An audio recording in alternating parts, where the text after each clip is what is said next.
All right. We are live here at Dagwood's Pub. Let's give it up for our guest, Mr. Irving Fryar, please. You can do better than that. Oh, thank you. That was good.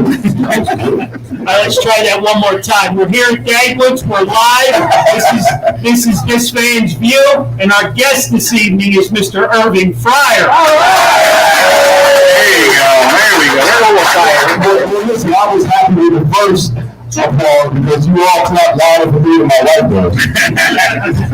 It would have been better if he was a number one pick for our Philadelphia Eagles, but that's okay. Yeah, exactly. That's all right. At least he played here, right? You can't have everything. I know. Hey, let's pay the bills real quick. I want to thank Distilling for being our presenting sponsor. And if you guys hang around till later on tonight, we're going to be giving away some free T-shirts. Very cool new T-shirts, new design, new advertising. So we're excited about those. And to just real quick, Eddie and Nikki, the owners here, put us in a great spot every month. We bring out a guest, and my connection to a lot of these former players is a gentleman named Bill Mattis, who happens to be in the house tonight. All-Star Inc., Bill Mattis. I want to thank him because I pick up the phone, I say, hey, I need somebody. And within an hour, I got an answer, we got a contract, we got a deal in place. So I personally want to thank him. Thank you, Bill. Thank you, Bill. Bill's my friend. I know he is. Yes. I know him. He is a great man. And anybody that goes back in the memorabilia card business, anybody remember dollar bills? Drexel Hill, dollar and Fran bill. Now, if the Fields are shaking their head, no, I'm in trouble. I think you guys would just say, yeah, I remember. I do. I remember. There you go. You remember? Well, anyway, we go back a long ways, and he's a big reason why we do what we do.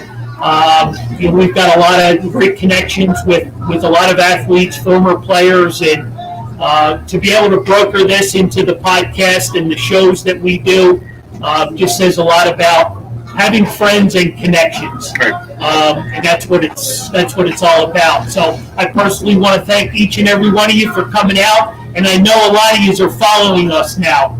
So it's This Fan's View on Facebook. So keep up with us, and you'll find out everything that's going on. But I want to throw it over to our guest. Let him give us a little background on what he's got going on and where he's at in life right now. Little background. Well, do I need to do background? Well, what am I doing right now? Listen, does everybody here, or I should say, who here knows how to go to YouTube? Let's do it this way. Who here knows how to pick your phone up and go to YouTube? All right, I need you to stand up. Everybody here who knows how to pick your phone up and go to YouTube, I need you to stand up. All right, stand up, because this is what I'm doing right now, and this is really important to me. So if you want to help me out, if you want to show that you're a fan of Irving Fryar, I want you to take your phone. I want you to go to YouTube. All right, go to your YouTube page. Search the fireplace. Go into the search menu and search the fireplace. That's F-R-Y-A-R, not E-R. E-R is a chicken. Go to the fireplace. F-R-Y-A-R. You got it? Search the fireplace. Subscribe. Hit the subscribe button. Everybody, hit the subscribe button. All right?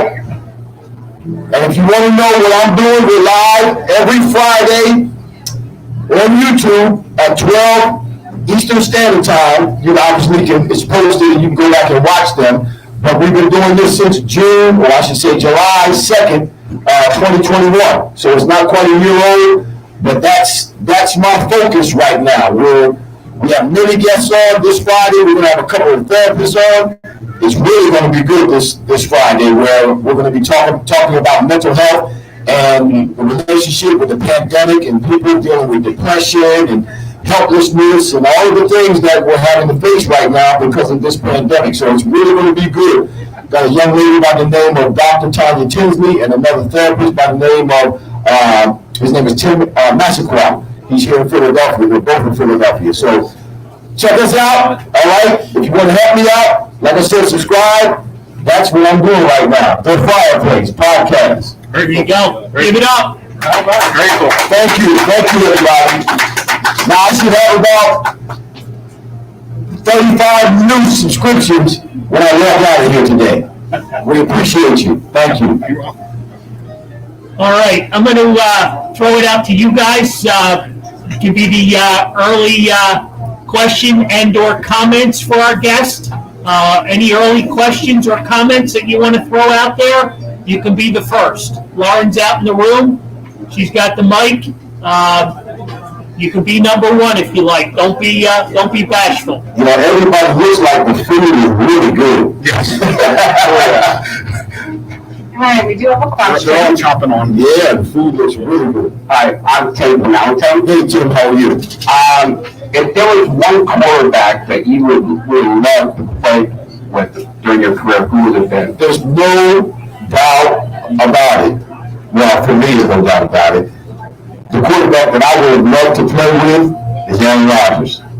I mean, you thought I was going to say Tom Brady, didn't you? but Aaron Rodgers, he has a way of delivering the ball and doing it with such ease at different angles, and no matter what the situation may be. If I had him for just 5 seasons in my career, it would have made a big difference. But if I had to choose one quarterback out of all the quarterbacks that have ever played in the NFL, the history of the NFL, it would be Aaron Rodgers. Very cool. Interesting. Now, I guess a lot of people don't like him because he can be a little bit squirrely. But but as a football player and as a quarterback, okay, he can be squirrely other places, but on the field, I want him throwing me the ball. What makes him better than you? Obviously, Dan Marino, one of the best pros as well. What makes him better than Dan Marino? Dan is a pocket guy. Right. You know, he is a great deliverer of the ball. He is a great assessor of defenses and able to, which enables him to get the ball where it needs to go to the open guy. But Aaron, I believe Aaron throws a better, deeper ball, and Aaron can make plays, bigger plays out of what could have only been a lesser play. He can fit the ball in areas that I've never seen anybody do it before. And he can do it with such ease with a flick of the wrist. I mean, he's backing up, flicking the ball with his wrist and throwing it down the field 60 yards, right on target. Good velocity. Yeah, true. So he's just a different animal. He is. Yeah. Where do you see Aaron going? Well, he's not coming here.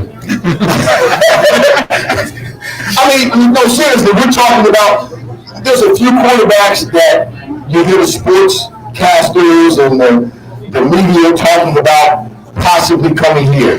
The Russell Wilsons, the Aaron Rodgers. They say, well, that's a quarterback we'd like to get here. I don't see someone like that when he's been in Green Bay all his career. Right. Or Russell Wilson's been in Seattle all of his career, where the media is not as tough on you, where the fans are nowhere near as tough as the Philadelphia fans. They're not coming here and exposing themselves to this abuse. They're not. Why would they? And I'm not saying I love Philly fans. I played here in Philly. I had an option to come here when I wanted to go somewhere else or come here, but I came here. It's great playing here, but listen, when you're not playing well, it's rough playing here. It can be rough.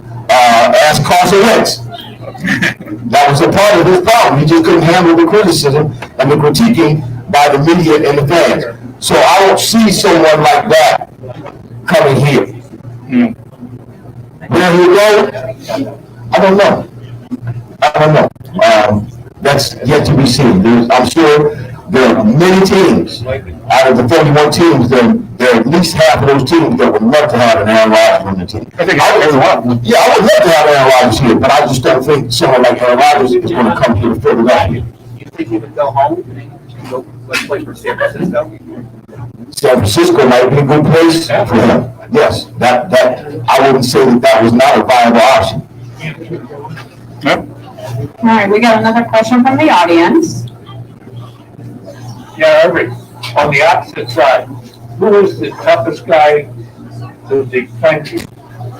I get asked this question all the time, and every time I say this guy's name, everybody's surprised, or a lot of people, some of the younger fans won't know who this guy is when I say his name.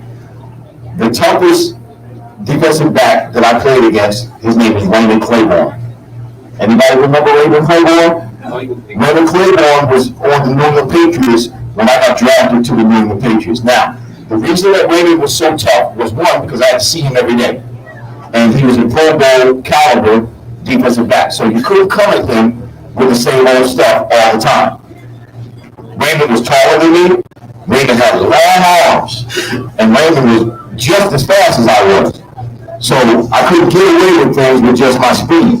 And I came into the league, yes, I was drafted as a wide receiver, but I was a wingback in college.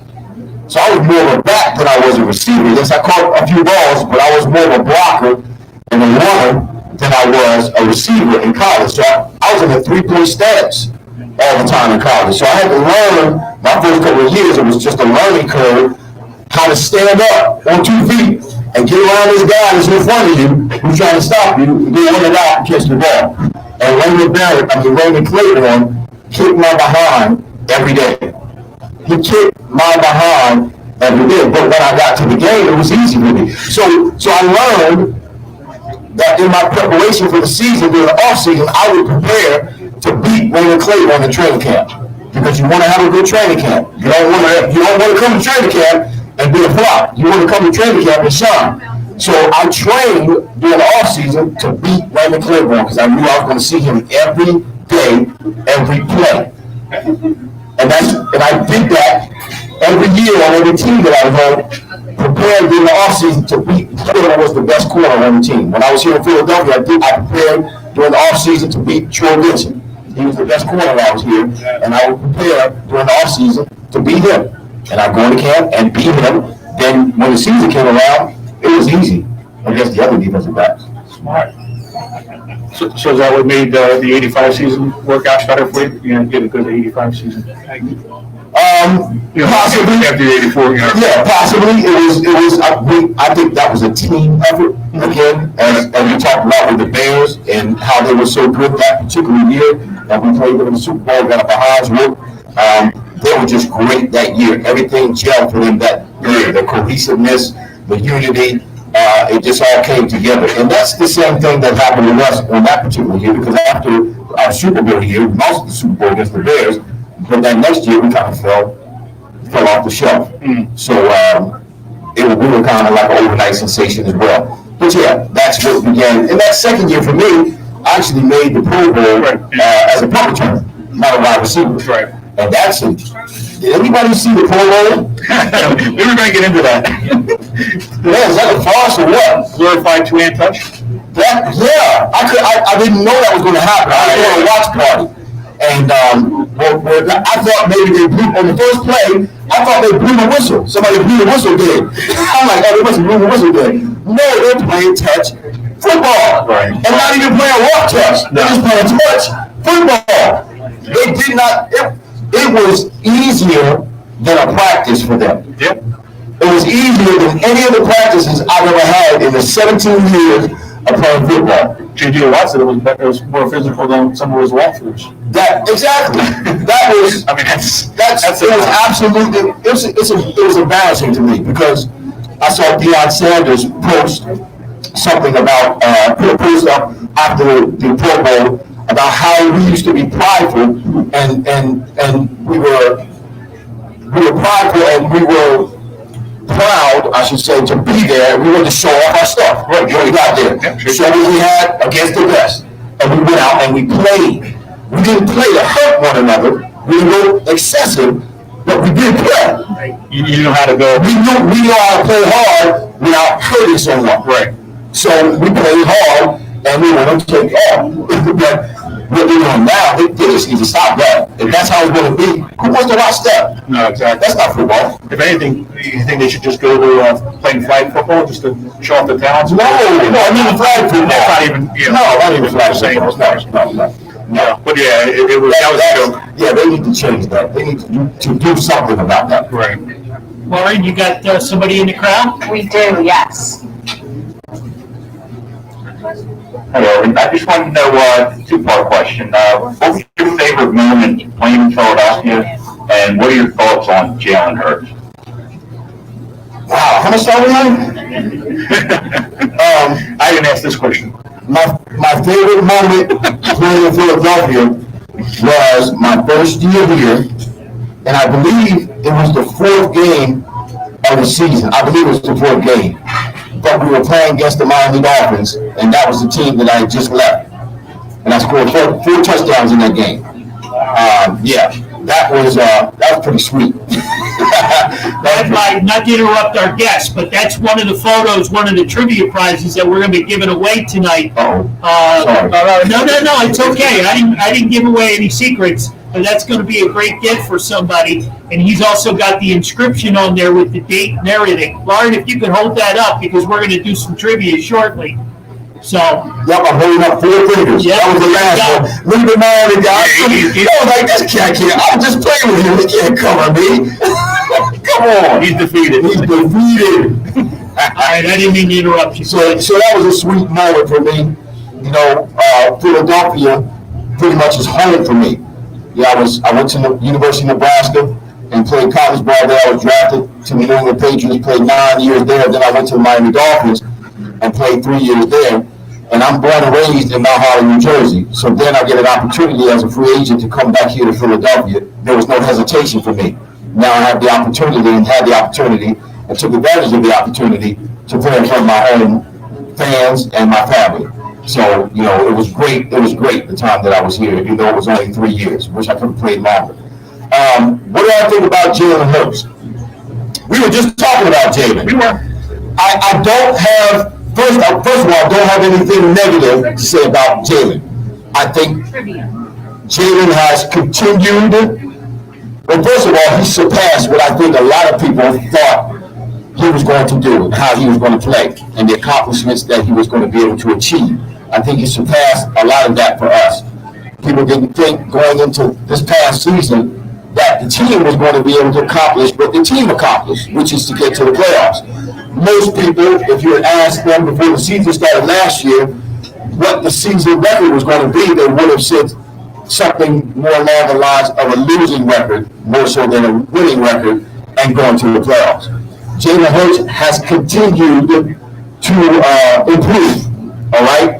Once the coaches realize, and this is what I have a problem with, particularly at the beginning of the season. You know, it took the team 6 or 7 games to figure out we need to run the ball, right? We start running the ball, and we go 7-2 the last 9 games of the season. Well, guess what? If they took those first 4, 5, 6 games to figure out what the emphasis of the team was going to be, that's what the preseason's for. Yes. They didn't play any of the starters in the preseason. I have a problem with that. If you have to play football to get ready for football. And the preseason games were giving the coaches time to figure out, guess what? We need to run the ball. But they used the regular season games to figure that out. So it took us a little while to figure it out. And once we did, that took some of the pressure off of Jalen, because you can't put that kind of pressure on a rookie quarterback to come into a game and to lead a team throwing the ball all the time. 70, 75, 65% of the time. So he continued to get better. He earned the right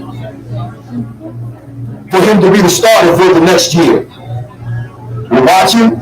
Let's see if he continues to improve. There's some things that he needs to improve. His accuracy, his anticipation in throwing, his ability to throw the ball downfield, he needs to improve in those areas. If he does improve in those areas, then he's a keeper. If he doesn't, at the end of this next season, then guess what? We need to look for another quarterback. But he has earned the right because he's improved. He's continuing to improve. He has to continue to improve. Now, for those of you that don't know, the greatest gains are made in the NFL player between their first year and the second year. From the first year and the second year, that's when they make their biggest strides. That's when they make their biggest gains. So we'll see if Jalen does that. Yep, we will. We'll have to see. But thanks, Sean, for asking that question. Great question, Johnny. Two-sided question. Way to stir the pot. Stir the pot. I went at it with Alice Thomas, and now Shawnee was trying to go at it with him. You went at it with Howard Thomas? Oh, yeah. About what? About the same thing, but Jalen Hurts. Oh, were you saying something different than I'm saying? Well, just like we were talking earlier, I just don't think he has the arm to throw in the middle for the NFL of today. Well, Being able to throw, you said the anticipation, Right. throwing across the middle. Yeah, but that's not on. That's not on. And anticipating throwing a wide receiver open, he's covered, and you throw him open. I've seen him do that a couple of times today, but a lot of times his technique, his fundamentals are off. You'll see where he throws the ball down the field, and the ball goes down the field nose up. Right. That's your elbow is down. Your elbow is down, so the ball's going to go down the field nose up. That's fundamentals. Those are things that he can improve on. Those are things he's a great athlete. He can work on. Those are things that he must do this offseason to get ready for next year so he can continue to ascend and not begin to level off and then descend. Right, exactly. I agree. I agree there. Lauren, we got some questions? Facebook? Yes? This gentleman right here in the red zip up was curious if you ever wanted to be a coach, a wide receiver coach, or anything like that. Probably maybe years ago, I may have had those kinds of thoughts to be a coach. I did coach a little bit in high school. I coached my son when he was in high school. I was the head coach at Robbinsville High School for a little while. But man, you know what? It takes so much of your time, these NFL coaches. Oh, yeah. It takes so much of their life and so much of their time. I really don't think that I want that life for myself. Though it pays well, and you got insurance and all those kind of things, and it's good to be, in the public's eye. I really don't think that I want that life for myself. Coaches put in more time than the players do. Coaches sacrifice more when it comes to their family than the players do. True. And I really don't want that for myself. I don't want that kind of life. I enjoy my time. I'm almost 60 years old. I like to do what I want to do when I get ready to do it the way I want to do it. And if I don't want to do it, I don't do it. It's a good way to look at it. That's, I think the fireplace will tell it that, correct? yeah, the fireplace will tell you that. So no, at this point in my life, no. I'm not even thinking about coaching or considering coaching because it's too much of a sacrifice of time and family. And I'm not willing to do that. And some of the players are a little bit stubborn. Well, there's a different breed. Yeah, I'd probably choke a few of them. Right. There's a different breed of athlete now. These millennials, this new group is coming in. They're there. And yeah, it's different. And I don't know that I'd be able to handle that. Right. Because I'm old school. You accept I'm old. teaching. Yeah. Where I'm old school. Here's the coach. It doesn't matter. He's the coach. That's the position he has. That means authority. You do what the coach tells you to do. Right. True. When the coach tells you to do it, how the coach tells you to do it. And you accept criticism and instruction. And it's You're not trying to get them better. and it's not that way anymore. Right. Did you have a follow-up to that, Lauren? Woman at the same table there actually just wanted to thank you for being a pastor. So I just wanted to pass that along. You're welcome. Yep. You're welcome. Was it like this? Yes. You're welcome. We got Brandon back here, hand up. He's got a question as well. Based on what you just said, do you have any advice for Jalen Rager and Ben Simmons?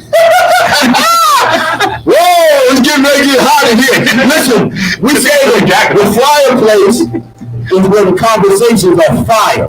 So we have a play of words. It was like the fireplace. The Fryar place is where the conversations are fried. So it's getting ready to get hot. Jalen Rager needs to go. Okay, just play for his own good and for the good of the team. Jalen Rager, first round draft choice, and Jalen Rager hasn't been playing well. His nemesis or his problem is the fact that Devontae Smith comes in and he's a first round draft choice. He comes in and he's suave. He's the man. He's got swag. He's playing and he's playing well. Now Jalen Rager feels like I need to step on my game, and now there's pressure. He puts pressure on himself, and he tries too hard and just thinks that people hurt for himself. The only way, just like with Carson Wentz, the only way Rager can bounce back is to go somewhere else. He's got to go somewhere else.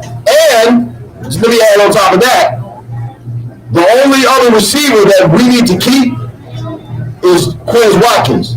All the rest of them besides Smith need to go. All the rest of them need to go because they're not a formidable threat to a defense. You want another wide receiver on the other side of Devontae Smith that when a defensive coordinator is preparing the defense for our offense, he has to take that receiver into consideration. We don't have that right now. The only threats we have in catching the ball are Goddard and Smith. That's it. We need another wide receiver who can stretch the field. Now, Devontae Smith, he's not a guy that's going to go down the field. He's not a fast receiver. He's more like what did I call him? Who was the Raiders receiver years ago?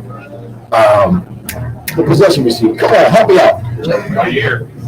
What year? Biletnikoff, thank you. He's a Fred Biletnikoff type receiver. Thank you. Is that Bill who said that? Thank you, Bill. Like mine's put it out. He's a possession. He's a chain mover. He's not a guy that's going to run down the field and run past people. He'll get by you every now and then when somebody blows in coverage, but he's not going to. That's why he didn't run the 40. He refused to run the 40 in the combine because he's not fast. He's a possession receiver. If you watch him, he's very smooth. He's very, very meticulous. He runs very sharp routes, but he's not fast. So he's a possession, move the chain kind of receiver. We need another receiver on the other side of him that can stretch the field, who's a threat to go beyond everyone else to keep the defense honest. And the rest of those guys, besides Quez Watkins, the rest of them need to go. Was there another part of that question? That was it. I think that was answered very well, and thanks for the assist, by the way. It's Thank you, Bill. Yes, thank you, Bill. Too many names. Ben Simmons was the other. Oh, Ben Simmons. Ben Simmons has got to go. He's an embarrassment. He's an embarrassment to professional sports and all professional athletes.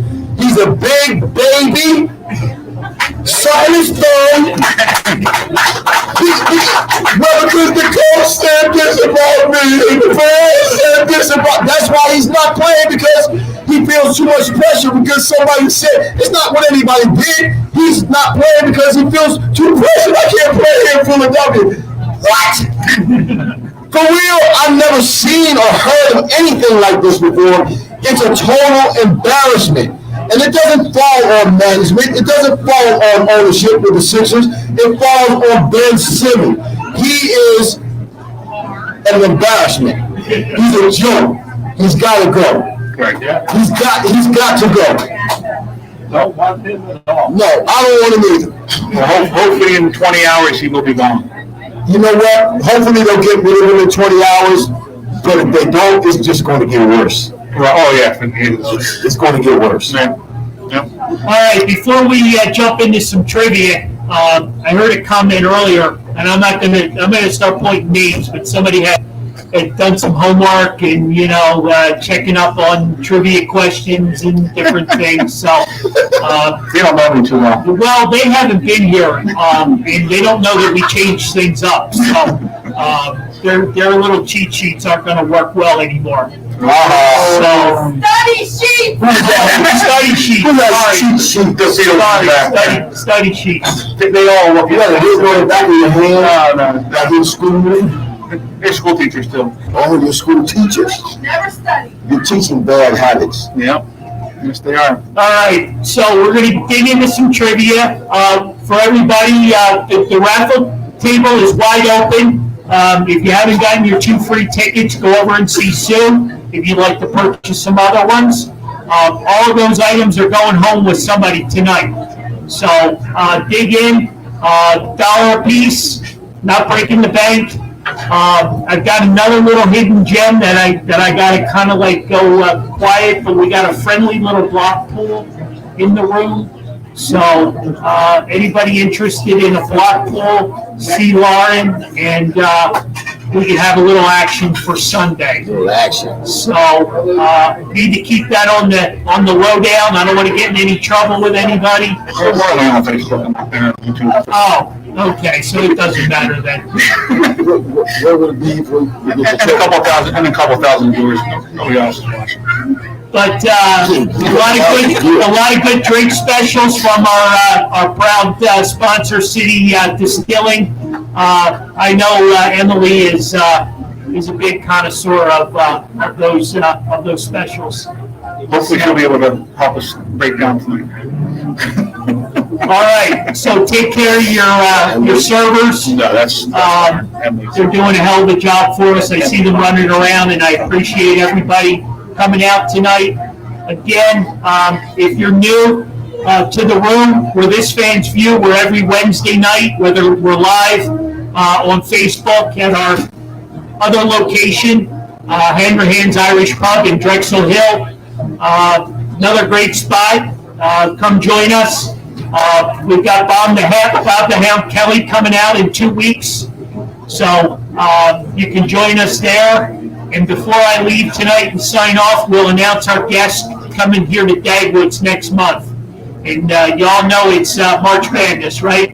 Basketball time? Oh, yeah. I'll just throw a little hint out there. Uh-huh. All right? We need a taller chair. I'll just throw a little hint out there. All right?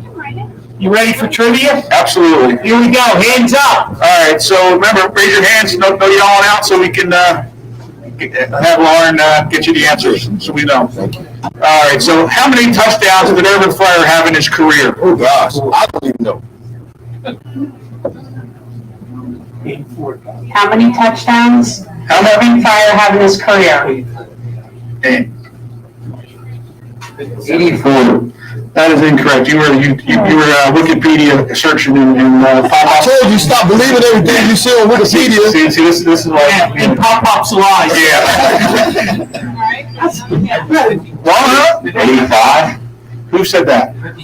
Sean, Sean, 85 is correct. All right. If you read Wikipedia properly there, it says receiving touchdowns. He had a rushing touchdown as well. That was 85. See, this is how we get the Wikipedia cheaters out of winning. I was a punt return. I got a couple punt returns for touchdowns. There you go. So, you don't know? Well, let's do I it. got a trivia question nobody will get. All right, well, we'll do that one next. Now, Bill said he'll get it, but you won't get this one, Bill. Wow. We'll save it for last. There you See go. if you get it. All right, so how many Pro Bowls did Irving Fryar make in his career?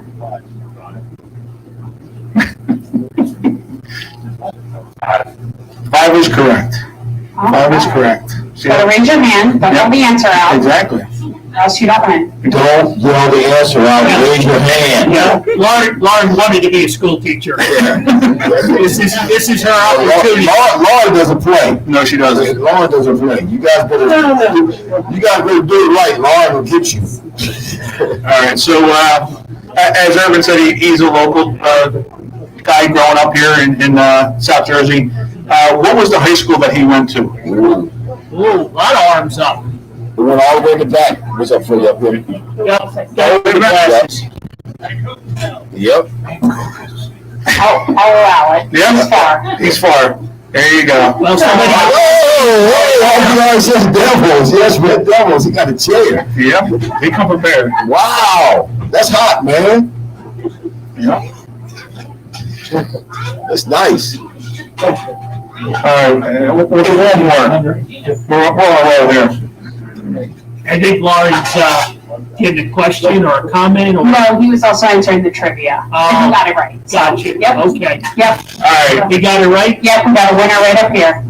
all right, so, Irving Fryar also has an NFL record, and goes with this trivia question. How many different NFL quarterbacks did he receive? You can only answer once. How many did he receive a touchdown from? 19? 19? 19 is correct. One was going in the back there. That's a record. That is a record. That is a record. NFL record. You know them all, Irving? You remember them all? No. I can name some you probably don't know, like Jeff Carlson, Tommy Hodson. Yeah, exactly. Exactly. Yeah. Most With 19, with 14. of the quarterbacks that I played with or caught passes from, with the exception of Dan Marino, and I played in Miami for 3 years, but when I first got to Miami, my first year, Dan Marino got hurt. He ruptured his Achilles. He had never been hurt before. So I get there and he ruptures his Achilles. So I missed my first year with him. But my last 2 years there, I played with Dan. With the exception of Dan, and he's a Hall of Fame quarterback. All of the rest of the quarterbacks I played for were average to below average quarterbacks. Definitely say that. So I want to hear a little bit about.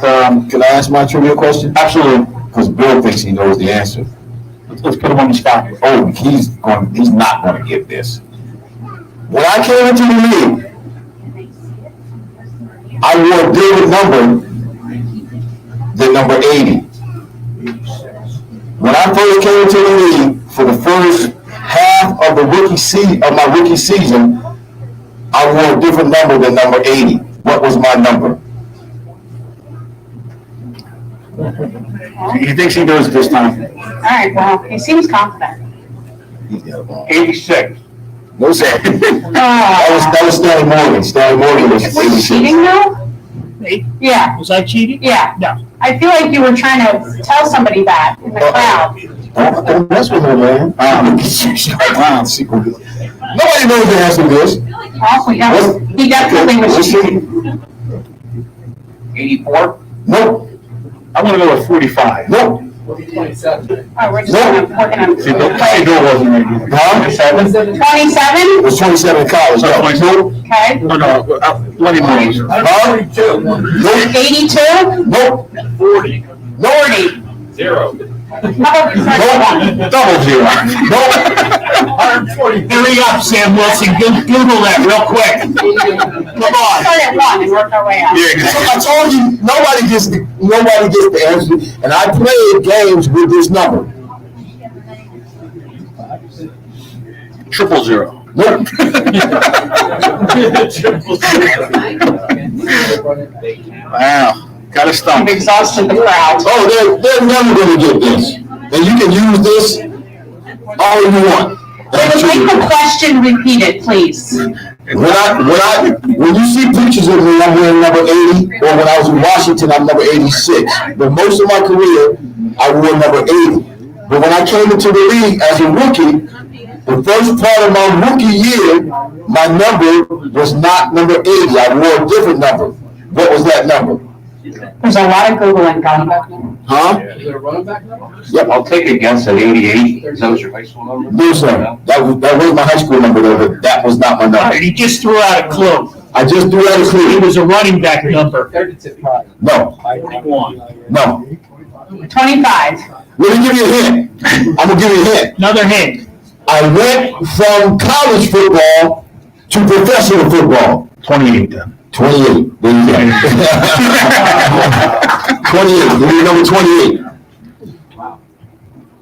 And that's Now, why. would you like a photo or a city set? And that's why I chose number 28, because I went from college to the pros. I took one step up. I knew the college number. Yeah, everyone knew his college number, but nobody knew that. And the story behind that is this.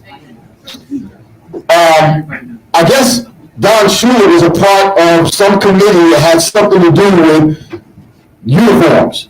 So after we played the Miami Dolphins that year, the first game, I scorched them, and Don Shula complained about the number that I had on because I was a wide receiver, but I had a 20 number on. So he reported it, and the league made me change my number. Wow. So right in the middle of the season, I had to change my number to a receiver's number, which was an 80 number, and I took number 80. Oh, you got your hand up, Laurie. Because there's a question in the audience, that's my cue to you. I'm sorry. We've only done so many shows. And you really used to- So much for production. She's mean. You're mean. She's like, don't play with Well, me. you hang around that table, and you know what that table brings out. Well, this table has a question, which is why my hand was up. So here we go. Voila. Too much I wanted to ask what your thoughts are on the overtime rules, the current overtime rules, because I'm not a fan.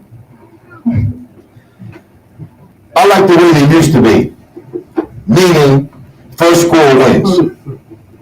I like first score wins, whether it's a whether it's a field goal or a touchdown. I'm sorry, that's not the way it was. No, If it was a field goal, no, that's the way it used to be. that's the way I like it. First score, because guess what? It doesn't matter who wins the toss. We have the ball. You gotta stop us. You don't win the game, your defense has to stop the offense. And our offense has to get far enough down the field to score some points. So you're equally responsible for the win or for the loss. You win the toss, you go down the field. If you get a field goal, you win the game. You get the field goal, why? Because our defense didn't stop you.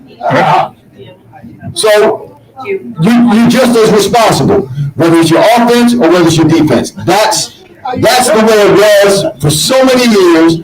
That's the way I wish that it would go back to being. Sam Wilson, go ahead. To kind of go with that, the kickoff. So back then, the kickoff was more a part of the game. Now they've moved it up to where a touchback is 25 instead of the 20. Yeah, because they're trying to protect people and score more points. Yeah, Right. go ahead, I'm sorry. Well, no, but so now I'm just wondering your thoughts on that in addition to the overtime rule. So now you're getting the ball to 25 instead of the 20, so you've got 5 less yards to go Right. to get that touchdown, or to get that field goal. Right. Well, that's because the game now is offensively focused. It's focused on offense. It's in favor of the offense. Fans want to see offenses score. They want to see touchdowns, whether it's running back or whether it's a receiver catching the ball. They want to see touchdowns. They want to see the team score, their team score. So that's why they shorten the field. That's why they've done that.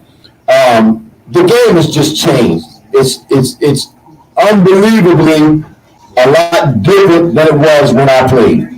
In favor of the offense, a defensive back has to try to figure out how to hit a wide receiver without getting a penalty, and oftentimes they hurt themselves trying not to hurt or hit the receiver the wrong way, or according to the rules. So the game has changed so much.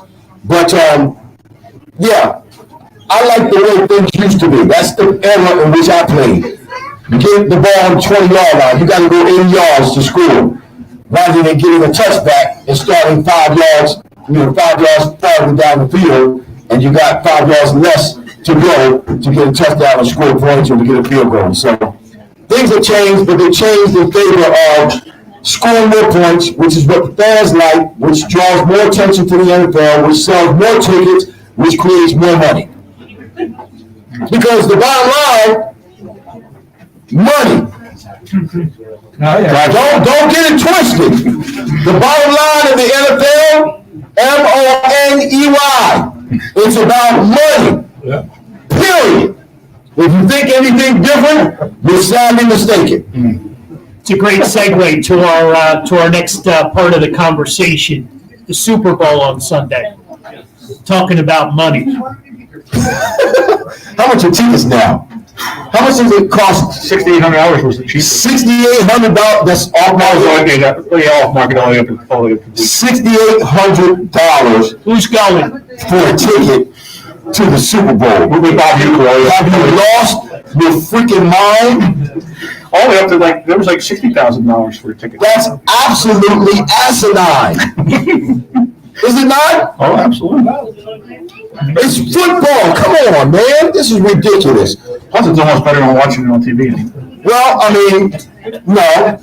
I don't know if going in person and being there in the stadium is better than watching on TV. Not on me. Well, being probably the top row, Yeah. it's better sitting there watching. But even now, just the regular season ticket. If you're gonna go to the Eagles game, between parking and a ticket for yourself and say one other person, and then you try to get something to eat or something to drink in the stadium, you're talking that whole trip, besides the irritation of the crowd and having to wait to try to park and all that kind of stuff. Are you talking about the Philly fans again? No, I'm not talking about fans. I'm talking about football in general. Besides the irritation of the crowd and parking and all that, you're talking $300, $400 to go to a game easy. Yeah. And I'm not talking about 50-yard line tickets. I'm talking about nosebleed tickets. Two people, yes. It's absolutely gotten ridiculous. So, with that being said, I applaud the fans, and I appreciate the fans, because the fans are the ones that keep it going. The fans are the ones that pay the players' salaries. Yes, TV has a big part of it, but the fans are the ones that show up and cheer the athletes on. So you have to say so. We owe you, the athletes owe you our best effort and a winning product and doing the best that we can. Because you pay for our salaries. You come and you show up and you sacrifice. You make the sacrifices that are necessary to be at the games. So speaking of the Super Bowl, we have a couple of people on Facebook asking who you think is going to win. Who do I think is going to win the Super Bowl? Who's playing now? You know what? I'm really surprised at this point that the Cincinnati Bengals are in the Super Bowl. I'm glad that they're in the Super Bowl because of the history of the team, and this is they're making history right before our eyes. But because of their offensive line and how bad it is, it's the Cincinnati Bengals offensive line. There are 31 teams in the NFL. They're ranked number 30. They're ranked number 30 when it comes to pass protection. Wow. Now the defensive line for the Rams, watch this. The defensive line for the Rams in pass rush, they're ranked number 1. So when you look at the history of the Super Bowl, no team in the history of the Super Bowl has won the Super Bowl with an offensive line ranked that bad. They've been able to get away with it so far. I'm surprised they got away with it the last game in the AFC Championship against the Chiefs, but they did. The Chiefs didn't put enough pressure on them, and Joe Burrows, was able to escape. Joe Burrows got sacked 9 times the game before that. Right. He got sacked 62 times because of the horrible offensive line during the season, which is about 20 more times more than the average sack total for a quarterback during the season. I think that is going to catch up with them in the Super Bowl because of the big difference between what their offensive line is capable of and what the defensive line of the Rams is capable of. And this is the Super Bowl. All right? And the game is won, whether anybody believes this or not, it's won on the line. Yeah. And I just think that they don't have enough, and they've gone as far as they can before it's going to catch up to them. So I think the Rams are going to win after saying all of that. The Rams.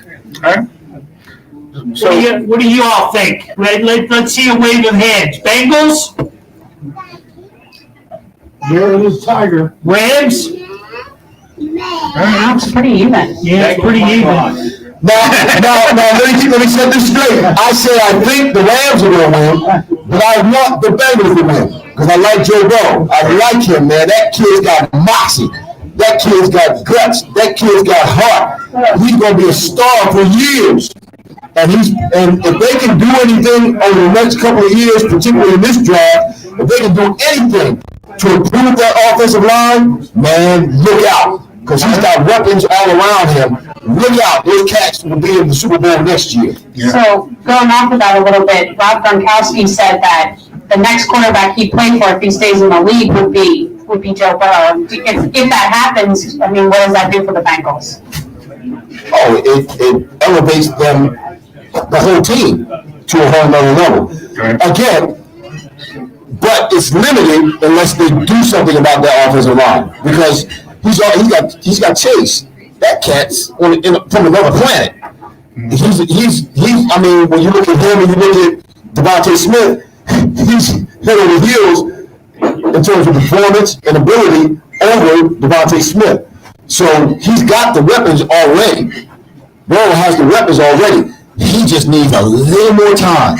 If he can just get a little more time and they can patch up a couple of those holes in that offensive line, man, the sky's the limit for that cat. Coach Mattis, come on, what are you thinking over there? I like the Rams, mostly because of their pass rush. Same reasons why Irving said. And there's a guy named Aaron Donald. I can't remember where he went to school, but he's the one who's there. He's a problem. He's a problem for everybody. He'll be the MVP. Oh, is that why he brought up Aaron Donald? Yeah, because he went to Pitt? Yeah, he went to Pitt. Attaboy. And yeah, nobody was able to handle Aaron, and that's exactly what I'm talking about. They're so good on that defensive line, and Aaron Donald is so good as a pass rusher and defender, or defensive line defender. They haven't seen anything like that. They've been able to get away with it so far. Mm-hmm. Now I think time is run out on them. How about you mix in a little Von Miller and a little Jalen Ramsey? Yeah. And a little bit of that too. So this game, really, it could be a close game, but just as much as it could be a close game, it could be a blowout. Right. It could also be a blowout. It's a thin line. So what advice would you give to Joe Burrow? You were kind of in the similar. Run. No, you were kind of in a similar situation. You know, as your second year being in the Super Bowl with New England. You know, what would you think? You know, because I'm sure you probably thought, oh, we're going to the Super Bowl every year, type of thing. You know, with Joe going in his second year, obviously being the quarterback, you know, he's got the moxie, like you said. Right. He's going to think he's going to do it every year as well. But what experience or advice would you give him? First of all, play as hard as you can, wide as you can, as long as you can. Right. And yes, don't take it for granted that you're going to be here or be in that position or make it to the Super Bowl every year. It's hard. Right. That's why the teams that do make it, that's why, you know, the Tom Brady's of the world, that's what makes them so great. It's hard to win championships. Mm-hmm. But the main thing I would tell Joe Burrow is to take this game and look at this game and approach this game, the Super Bowl, just like it's any other game. One of the mistakes we made going into the Super Bowl back in '85 on the Patriots was that we put so much emphasis on the fact that it was the Super Bowl. It was the Super Bowl. It's the Super Bowl. And before we knew it, when we got into the game, before we knew it, it was halftime and we were losing. Right. And we hadn't gotten ourselves together. We were choking. We were making mistakes. When I saw the Super Bowl that we played against the Bears, that the Bears won. They smoked us. I saw the game, I guess, on some classic football game or something that came on TV about a year or so ago. And I didn't realize how many mistakes we made in that game. We were doing things that were uncharacteristic for us. Overthrown passes that were being dropped, interceptions being dropped, fumble balls, guys just doing things that they didn't do during the season. We made a lot of mistakes. It was almost like Murphy's Law. If a thing will go wrong, if a thing can go wrong, it will. Right. And that's what happened. I didn't realize we played so bad, but we were so tight and so upset because we were so focused on the fact that it was the Super Bowl and it was an important game that we didn't approach it like it was a regular game, and we never got into a rhythm. We never played relaxed. We played too tight. Mm-hmm. So that would be my advice to anybody who's playing in the Super Bowl. It's just another game. You got to approach it that way. That way you can flow like you do the way that it took you to get there. Right. Yeah, exactly. As we wind this great show down, any questions? Anything? We got a lot of great questions coming out of the crowd. Lauren, anything? Anywhere? I have one other one as well. Did you see my hand up? I did not. I did not. See, Coach, Lon, you gotta cut him a break. Please cut him a break. He's not gonna make it through the show. Absolutely not. This is 31 years of not cutting it. the problem is that it's that Field family back there. It was. So it all goes back there because that's where the trouble starts. You know, like you're at home and you get into it with a family member, right? Well, if I'm at home and I get into it with a family member, they gotta get out. It's my house. Get out. 7:30. Stop it. They gotta go. Don't argue with me in my house, not where I pay the bills. Get out. I got two stories when we're going to finish up here with the. What was it like going in '84 going to Japan to play in the All-Star game over in the Japan Bowl? Which you were the MVP, by the way.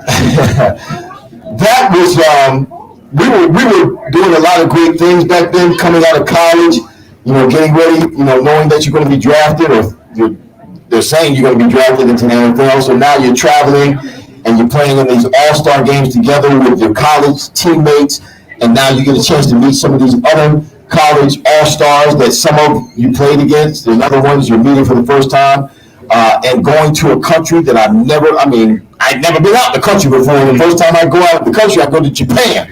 And it was awesome. It was just awesome. I still remember that trip. A lot of those things that happened, I still remember them vividly in my mind because it was such a great experience. I remember the flight over. The flight was what was even better than even being in Japan. We were on one of those double-decker planes, because we were all-stars. We were at the top level of the double-decker, man. Y'all ever been on one of those kind of planes? No. I had never been on, but the first time I ever flew was when I went to college.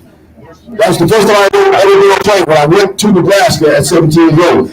And so now we're going on to Japan. We're going on one of those double-decker planes. So they got 2 floors in the front of the plane, and we had the whole upper deck, just us players. Man, that was so cool. That was so cool. I never experienced anything like that. And it was just awesome. So football, yes, has afforded me the ability to see things that I never would have seen before from just being a normal kind of dude. But those are experiences, man, that I'll cherish. And even as much as I've forgotten because of all the concussions I've had, those are some of the really good experiences that I remember. Mm. And then the last one, as you were watching the slideshow, you liked one of the photos. Tell us the story about the riding the motorcycle. The motorcycle, yeah. Does everybody here remember me getting a motorcycle when I retired? Oh, y'all don't remember that? Yes. Okay. Well, my third year. This is going to take a second, right? Sure. Okay. My third year here with the Eagles was not a good year for the team. It wasn't a good year for me. My first 2 years, our offensive coordinator was John Gruden. Y'all remember John? Yeah. Great coach, great offensive mind. He left. Okay, I think he went to Tampa. Is that where he went? He went to Tampa and became the head coach. No, I think Oakland. Was it Oakland? He went to Tampa. Yeah. So he left. They brought in a guy by the name of Dana Bible. Dana Bible sucked. He was horrible. No, he was horrible. I also wanted me to ask you about him. He was absolutely horrible. Our team, Tom, was it, not Tommy Hodgson. I can't think of who the quarterback's name was at the time. But anyway, he was not, Bobby Horn, yes. Bobby Horn was doing well when John Gruden was coaching him. But now Bobby Horn was not doing well. And we were having a good season. Started out really bad. I broke my toe, my big toe, the second game of the season. And I kept getting shots in it for the rest of the season. So I wasn't playing well either, because it's tough to play well as a receiver when your big toe is broke. Trying to push off and make cuts and stuff like that. But I didn't tell anybody. Yeah, we were on that concrete in the vet. And I didn't tell anybody. I kept playing because I was an older player. And oftentimes, when you get a little bit older, you think people are going to throw you out the pasture. So you keep stuff to yourself because you're concerned with how people are going to respond to it. So, 3/4 of the way through the season, Tom Modrack calls me into his office. And Tom Modrack says, well, you're not playing like you used to play, so at the end of the season, we're going to cut you. So my plan, and my wife at the time, our plan was, I had one more year in my contract. After that year, we were going to play my contract out and then retire. So I talked to my wife about it, who was my wife at the time. We decided, okay, rather than play the next year, let's just retire now. We'll do the TV thing, and we'll keep it moving. So I went to Tom Modrack and said, you know what? I'm going to retire. I don't want to be cut. I've never been cut before. I'm not going to allow you to cut me. I'm going to retire. They said, you know what? That's cool. We'll have a ceremony for you. We'll buy your motorcycle. You like motorcycles? Yeah, we'll buy your motorcycle. Okay, cool. So we went through all of that. Got the motorcycle, so on and so forth, and I retired. Well, I wasn't finished playing. I didn't retire because I wanted to retire. I retired because I felt like I was being forced. So I prayed about it. And I said, Lord, if somebody offers me this, and this, then I'll go. Washington called, they offered me this, and this. So I went to Washington. So when I signed with Washington, I called Mr. Lloyd. I said, Mr. Lloyd, I'm getting ready to sign with Washington. I'm not done. I want to give the motorcycle back. Mr. Lloyd said, no, we don't want to take it back. I said, okay, this is what I'm going to do. I'm going to sell it and give the money to the Eagles Youth Charity, the Eagles Youth Partnership. So that's what I did. I sold the motorcycle and I gave it to the Eagles Charity, the money to the Eagles Charity. That's what happened. So listen, if you hear anybody say anything different, like Fryar still got the motorcycle, no, I don't. Before I went to the Washington Redskins, before I signed a contract with them, I sold that motorcycle, and the only reason I sold it was because Mr. Louis said he wouldn't take it back.